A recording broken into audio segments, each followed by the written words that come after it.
दोस्तों, एक राजा था। वह बहुत न्यायप्रिय तथा प्रजावत्सल एवं धार्मिक स्वभाव का था। वह नित्य अपने इष्ट देव की बड़ी श्रद्धा से पूजा पाठ और याद करता था। एक दिन इष्ट देव ने प्रसन्न होकर उसे दर्शन दिए तथा कहा, राजन, मैं तुमसे बहुत प्रसन्न हूँ। बोलो, तुम्हारी कोई इच्छा है? प्रजा को चाहने वाला राजा बोला, भगवान, मेरे पास आपका दिया सब कुछ है।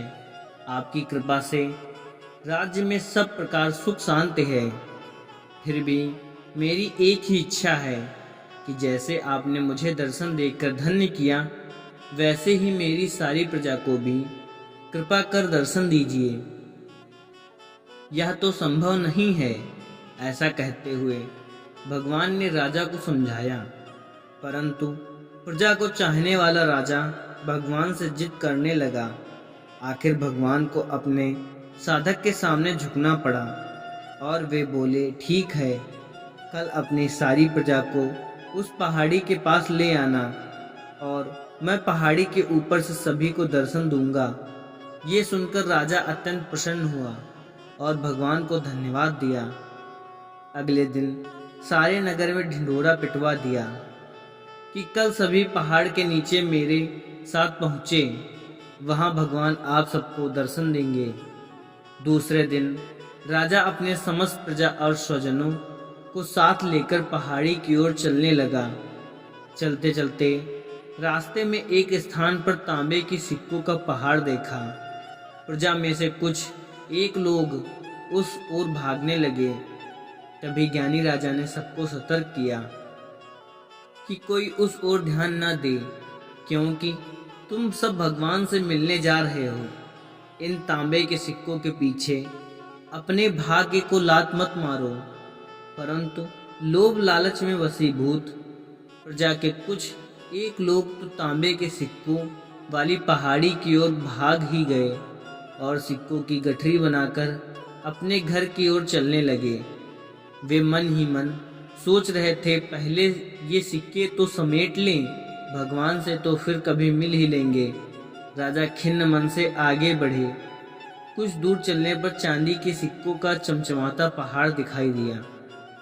इस बार भी बचे हुए प्रजा में से कुछ लोग उस ओर भागने लगे और चांदी के सिक्कों की गठरी बनाकर घर की ओर चलने लगे। उनके मन में विचार चल रहा था कि ऐसा मौका बार बार नहीं मिलता है। चांदी के इतने सारे सिक्के फिर मिले न मिले, भगवान तो फिर कभी मिल ही जाएंगे।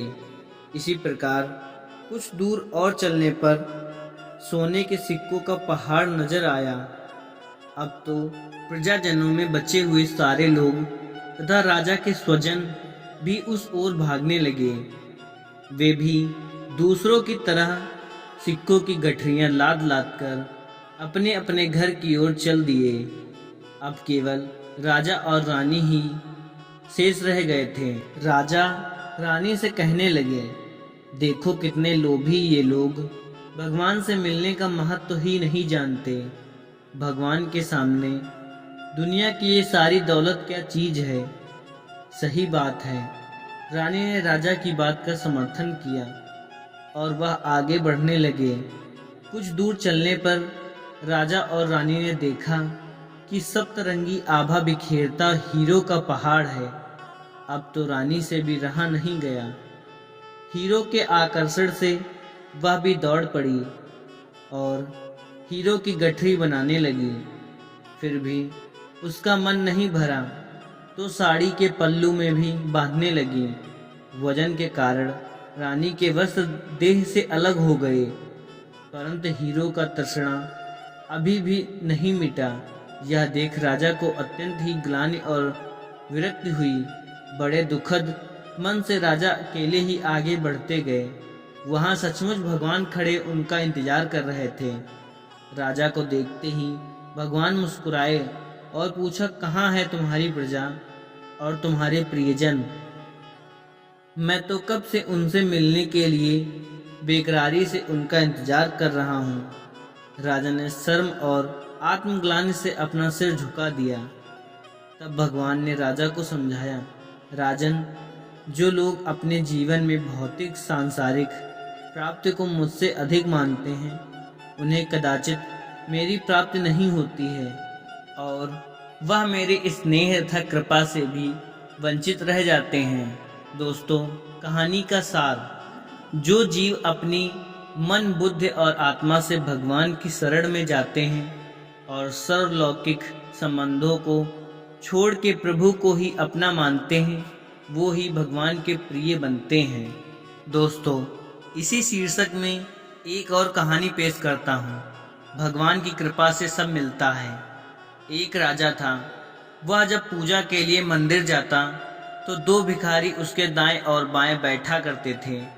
दाईं ओर वाला कहता, ए भगवान, तूने राजा को बहुत कुछ दिया है, मुझे भी दे दे।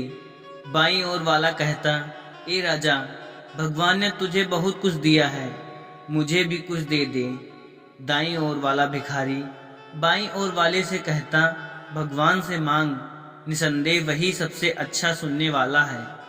बाईं ओर वाला जवाब देता, चुप कर मूर्ख। एक बार राजा ने अपने मंत्री को बुलाया और कहा कि मंदिर में दाईं तरफ जो भिखारी बैठता है वह हमेशा भगवान से मांगता है, तो निसंदेह भगवान उसकी जरूर सुनेगा। लेकिन जो बाईं तरफ बैठता है वह हमेशा मुझसे विनती करता रहता है। तो तुम ऐसा करो कि एक बड़े से बर्तन में खीर भर के उसमें असरफियाँ डाल दो और उसको दे आओ। मंत्री ने ऐसा ही किया।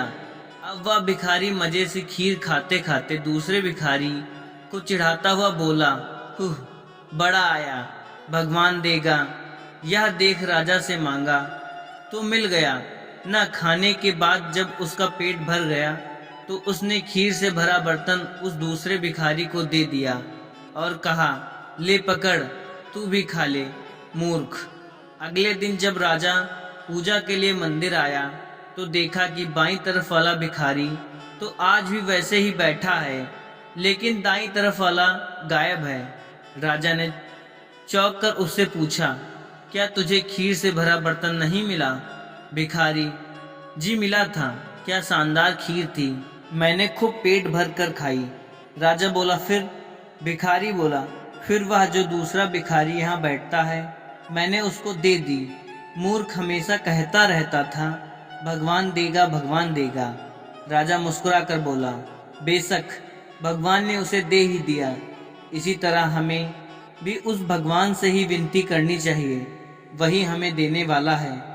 दुनिया के जीव तो एक जरिया हैं, बाकी उसकी मर्जी से ही मिलता है। इसलिए कुल मालिक को हमेशा याद रखो। हर रोज भजन बंदगी सिमरन करो, तब जाकर हमारा परमार्थ और स्वार्थ दोनों बन पाएगा। दोस्तों, अगर वीडियो अच्छी लगी हो तो एक लाइक शेयर जरूर करें। धन्यवाद।